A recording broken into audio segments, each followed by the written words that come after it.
अस्सलामुअलैकुम, मेरा नाम है फ़ात खान। उम्मीद करता हूँ आप सब खैरियत से होंगे। आज का व्लॉग करते हैं स्टार्ट। आज मैं आपके लिए बहुत ही ज़बरदस्त एक इन्फॉर्मेटिव वीडियो लेकर आया हूँ।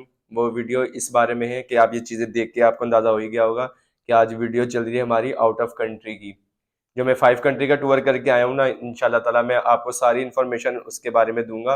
काफ़ी दोस्त के भी कमेंट आ रहे थे और बाकी मुझे बाहर भी लोग पूछते हैं कि फ़ात भाई, जो आप ये 5 कंट्री का टूर करके आए हैं, इसके अंदर आपके कितने अखराजात आया, आपके किस ट्रैवल एजेंट से आपने काम करवाया और आपका टोटल एक्सपेंसिव कितना आया, तो हमसे ज़रा शेयर करें। तो मैंने कहा ज़रूर मैं आपके साथ शेयर करूँगा, तो मैं आप लोगों के लिए ही ये वीडियो लेकर आ रहा हूँ और उम्मीद करता हूँ आपको ये वीडियो अच्छी लगेगी। आपने स्किप नहीं करना, वो इसलिए कि आपको बहुत ही इन्फॉर्मेशन मिलेगी इसके बारे में, तो आपने वीडियो को पूरा देखना है। और मेरे चैनल को जिसने सब्सक्राइब नहीं किया, फटाफट फात खान को सब्सक्राइब करें, लाइक करें, शेयर करें और अपने फ्रेंड एंड फैमिली मेम्बर में भी शेयर करें और भाई को ज़्यादा ज़्यादा सपोर्ट करें, ताकि आपके लिए अच्छी अच्छी वीडियो बनाकर मैं आपके लिए लेकर आऊँ। तो चलिए अपने मेन टॉपिक की तरफ चलते हैं। मैंने आपके सारे क्वेश्चन अपनी स्क्रीन पर, मोबाइल स्क्रीन पर ऐड किए हैं, ताकि कोई भी पॉइंट मिस ना हो सके और आपको मैं हर चीज़ के बारे में इंफॉर्मेशन देता जाऊँ। क्योंकि वैसे तो मुझे हर चीज़ ज़ुबानी भी पता है, मैं खुद होकर आया हूँ अल्हम्दुलिल्लाह, लेकिन कुछ चीज़ ऐसी होती हैं जो सवाल है ना ज़हन से निकल जाता है और फिर वीडियो ख़त्म हो जाती है। फिर बाद में बंदा कहता है ओ ये वाली वीडियो तो हमने बनाई नहीं, ये तो मैंने बात ही नहीं की, ये तो ज़िक्र ही मैंने नहीं किया। तो मैंने इस वजह से आपके सारे क्वेश्चन अपनी स्क्रीन पर लिख लिए पहले से ही। सबसे पहले हम आपके फर्स्ट क्वेश्चन की तरफ चलते हैं। मुझसे पूछा गया कि फ़ात भाई आपका कितना खर्चा आया? तो खर्चा तो मैं इंशाल्लाह ताला आपको लास्ट में बताऊँगा। सबसे पहले मैं आपको ये बताऊँ कि इस पैकेज के अंदर मेरा सब कुछ ऐड था, जिसके अंदर एयर टिकट भी थी और होटल बुकिंग भी थी और वहाँ से एयरपोर्ट से होटल पिक एंड ड्रॉप की सर्विस भी मौजूद थी हर कंट्री में। और जो मतलब कि श्रीलंका से थाईलैंड, थाईलैंड से कंबोडिया, कंबोडिया से सिंगापुर, सिंगापुर से मलेशिया, मलेशिया से श्रीलंका, श्रीलंका से पाकिस्तान। ये टोटल हमारा प्लानिंग थी, मतलब टूर की, कि इस रूट से हमने जाना था। और जो जो फ्लाइटें थी, मतलब श्रीलंका से थाईलैंड जाने की फ़्लाइट, फिर थाईलैंड से कंबोडिया जाने की फ़्लाइट भी अंदर ही शामिल थी, कंबोडिया से सिंगापुर की फ़्लाइट भी अंदर ही थी। फिर उसके बाद सिंगापुर से बाय रोड हम मलेशिया आए थे, वो भी इसके अंदर इंक्लूड था। फिर मलेशिया से हम आए श्रीलंका, फिर श्रीलंका से हम आ गए पाकिस्तान। तो सारा कुछ, जितनी भी एयर टिकट बनती हैं और जितनी भी होटल बुकिंग बनती हैं, होटल जितने भी अंदर मौजूद थे, वो सब के सब इसके अंदर ऐड हैं। और एयर टिकट, होटल बुकिंग, सारी कंट्रियों की होटल बुकिंग भी, और फिर हमें हर सिटी का, हर कंट्री के अंदर टूर भी, सिटी टूर भी इसके अंदर ही शामिल था, होटल बुकिंग भी इसके अंदर ही शामिल थी, एयर टिकट भी इसके अंदर शामिल थी और सारे टोटल वीज़ाज भी इसके अंदर शामिल थे। सिंगापुर का, थाईलैंड, मलेशिया, कंबोडिया, श्रीलंका, सारे वीज़ा भी इसके अंदर शामिल थे। और इसके बाद होटल से एयरपोर्ट और एयरपोर्ट से होटल की पिक एंड ड्रॉप की सर्विस भी हमें मौजूद थी। हमें मतलब से हमें मतलब कि उधर जाके एक भी रुपया खर्च नहीं करना पड़ा। टोटल जो ए टू जेड हमने यहाँ से हमने जो डील डन की थी, उसी के अंदर हम सारा कुछ, ये हमारा पैकेज था। हर कंट्री के अंदर ब्रेकफास्ट भी हमें उनकी तरफ से मिलता था। अगर एयरलाइन की तरफ आए तो एयरलाइन हमें, हमारे पास श्रीलंका की थी। लाहौर से हम गए श्रीलंका, श्रीलंका हमारे वहाँ पे 5 से 6 घंटे का स्टे था। फिर श्रीलंका से हम गए थाईलैंड, फिर थाईलैंड में 4 दिन हमारा थाईलैंड स्टे था। फिर थाईलैंड के बाद हम गए कंबोडिया एयरलाइन से कंबोडिया, वहाँ पे उनका दारुल खिलाफा है फैनम फैन, वहाँ पर हमारा 3 दिन का स्टे था, 3 नाइट्स। फिर हम वहाँ पर रुके। फिर उसके बाद फैनम फैन से, कंबोडिया से, फिर हमारी फ़्लाइट थी जेट एशिया, वो गई थी कंबोडिया से सिंगापुर। तो फिर उसके बाद सिंगापुर में हमारे 2 नाइट्स का स्टे था। फिर उसके बाद सिंगापुर से हम बाय रोड मलेशिया आए। मलेशिया हम 3 दिन हमारे मलेशिया में थे, 3 नाइट्स हमने मलेशिया में स्टे किया। फिर मलेशिया के बाद फिर हम एक दिन के लिए श्रीलंका आए, मतलब 1 नाइट 1 डे, पूरा टोटल एक दिन था। तो श्रीलंका स्टे किया, फिर श्रीलंका के बाद हम आ गए पाकिस्तान। ये टोटल टूर बनता है हमारा 14 दिन का। बाकी बात करते हैं इसका वीज़ा के बारे में। तो सिंगापुर का ई वीज़ा होता है, कंबोडिया का भी ई वीज़ा होता है, क्योंकि कंबोडिया की फर्स्ट ऑफ ऑल पाकिस्तान के अंदर एम्बेसी नहीं है। कंबोडिया के वीज़ा की तरफ आते हैं कि तो कंबोडिया का वीज़ा भी इसके अंदर शामिल था, सिंगापुर, थाईलैंड, मलेशिया और श्रीलंका, 5 कंट्री के वीज़ाज भी इसके अंदर शामिल थे, जिसके अंदर से सिंगापुर का ई वीज़ा होता है और कंबोडिया का भी ई वीज़ा है। उसका स्टिकर वीज़ा होता है, लेकिन वो थाईलैंड से आप अप्लाई कर सकते हैं, लेकिन हम पाकिस्तान के अंदर उसकी एम्बेसी नहीं है, तो हमें तो पाकिस्तान से अप्लाई करना था ना, तो पाकिस्तान से ई वीज़ा अप्लाई होता है। कोई इशू नहीं होता, चाहे ई वीज़ा चाहे स्टिकर वीज़ा है, कोई भी बड़ा इशू नहीं है। एक पासपोर्ट पे एक आपका स्टिकर लग जाता है, तो वो सामने खुलता है, पासपोर्ट नज़र आ जाता है कि वीज़ा लगा हुआ है। और एक ई वीज़ा होता है, वो सिर्फ एक पेपर निकलता है, तो वो जब आपकी एंट्रियाँ लगती हैं, वैसे भी वो ट्रैवल हिस्ट्री आपकी बन जाती है। तो उसका तो कोई इशू नहीं होता, चाहे ई वीज़ा हो चाहे स्टिकर वीज़ा हो। तो ये 5 कंट्री के वीज़ा थे, और जिसके अंदर से सिंगापुर का ई वीज़ा होता है, कंबोडिया का ई वीज़ा होता है, और हमने थाईलैंड का स्टिकर वीज़ा लगवाया था।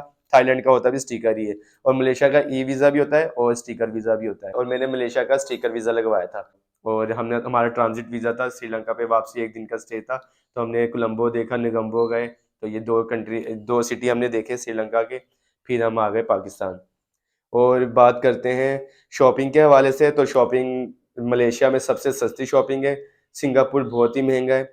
अगर आप सिंगापुर में पानी की एक बोतल भी लेंगे ना, तो वो भी कम से कम $3 की है, पाकिस्तानी 600-700 रुपए की बोतल पड़ जाती है। तो सिंगापुर तो बहुत महंगा है, आप वहाँ से शॉपिंग वगैरह तो करने का सोचिएगा भी नहीं। अगर आपके पास बहुत ज़्यादा ही पैसा, तो फिर आप जो मर्जी करते रहें। और बाकी अगर आपने शॉपिंग करनी है कपड़े के लिहाज से, ज्वेलरी के लिहाज से, अच्छी चीज़ें लेनी है, सस्ती लेनी है, और ये नहीं कि सस्ती है तो बिल्कुल लोकल है, लोकल नहीं, इम्पोर्टेड चीज़ें मलेशिया में मिलती हैं, ज़बरदस्त होती हैं, लेकिन बहुत सस्ता है मलेशिया। जैसे पाकिस्तान के अंदर कराची में चीज़ें सस्ती मिलती है ना, इस इन सारी कंट्री के अंदर ना मलेशिया में शॉपिंग के लिहाज से बहुत सस्ता पड़ता है। आप कभी भी जाएँ तो आप मलेशिया में शॉपिंग कर सकते हैं। फिर इसके बाद सवाल क्या था कि फ़ूड के बारे में। फ़ूड के बारे में यही है कि सिंगापुर में भी फ़ूड बहुत ही एक्सपेंसिव है। अगर आप एक बर्गर मैकडॉनल्ड भी खाते हैं ना, तो पाकिस्तानी 1200-1400 रुपए का एक बर्गर मिलेगा, छोटा-सा बर्गर होगा, थोड़ी-सी चिप्स होगी बस। तो बहुत महँगा है सिंगापुर। और बाकी मलेशिया में बहुत सस्ता है, आप पाकिस्तानी फ़ूड भी आराम से ट्राई कर सकते हैं, हर चीज़ आपको पाकिस्तानी फ़ूड वगैरह इंडियन रेस्टोरेंट पे भी मिल जाएगी, पाकिस्तानी भी रेस्टोरेंट बने हुए हैं, तो मलेशिया के अंदर फ़ूड का इतना कोई हलाल हराम का कोई टेंशन नहीं है। लेकिन थाईलैंड में और कंबोडिया में, सिंगापुर में बहुत मसला है वहाँ पे खाने-पीने का, तो खाने-पीने के लिहाज से बहुत प्रॉब्लम आती है, तो मैनेज करना पड़ता है जो भी होगा, वो फिर जब आप जाएँगे तो इंशाल्लाह आपको पता चल जाएगा, काफ़ी रेस्टोरेंट बने हुए हैं वहाँ पर। और इसके बाद आपका सवाल आता है, बाकी एंड पे मैं आपको बताऊं कि मैंने किन से ही अपना टूर करवाया था, तो ये परफॉर्म टूरिज्म है, इनका मैं लिंक अपने डिस्क्रिप्शन में डाल दूंगा, इनका फ़ोन नंबर और उनकी वेबसाइट का लिंक अपने डिस्क्रिप्शन में डाल दूंगा मैं, तो आप उनके पेज पे जाके उनको फॉलो कर सकते हैं। और बाकी उनके पैकेजेस आते रहते हैं, बहुत सस्ते पैकेज हैं उनके, और ज़बरदस्त टूर करवाते हैं, मेरा बहुत ज़बरदस्त एक्सपीरियंस उनके साथ रहा है। और मैं वंस अगेन ट्रैवल टूर का अपना जो परफॉर्म वाले हैं, परफॉर्म टूरिज्म, उनका दिल से दोबारा शुक्रिया अदा करता हूँ कि उन्होंने जो बात कही थी सच साबित हुई, और मुझे कहीं भी किसी भी जगह पे प्रॉब्लम नहीं आया।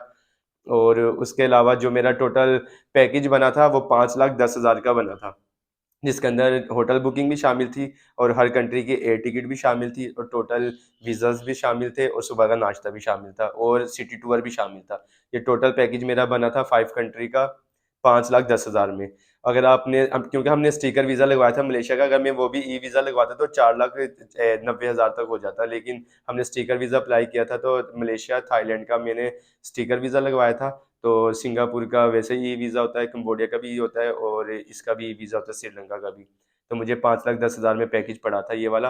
और बाकी जो आप दोपहर को रात का खाना खाते हैं, वो आपने अपनी तरफ से जो मर्जी खा सकते हैं, आप कोई इशू नहीं है। आप चाहे वो 10 लाख का खाना खा लें, चाहे वो आप पाकिस्तानी 500 रुपये का खाना खा लें, वो आपके ऊपर डिपेंड करता है आप कितना खाते हैं। तो वो आप अपने पसंद से जितना भी खर्चा करना चाहें शॉपिंग वगैरह में, खाने पीने में, वो कर सकते हैं। लेकिन 5,10,000 मेरा खर्चा आया, और 90,000 मेरा वहाँ पे खाने पीने का आया। Total A to Z Singapore, Thailand, Malaysia, Cambodia, Sri Lanka, सारे कंट्री घूम के मैं पाकिस्तान वापस आया। तो माशाल्लाह से मैं 6 लाख के अंदर आराम से घूम फिर के आ गया हूँ। बस यही थी आज की वीडियो आपके साथ शेयर करना। बाकी जो कुछ क्वेश्चन रह गए हों, आप मुझे कमेंट में पूछ सकते हैं, मैं इंशाल्लाह ताला वहाँ पे आपको गाइड कर दूंगा। और ये टोटल मेरा पैकेज बना था 14 दिन का, 14 दिन में हम घूम फिर कर आराम से आ गए।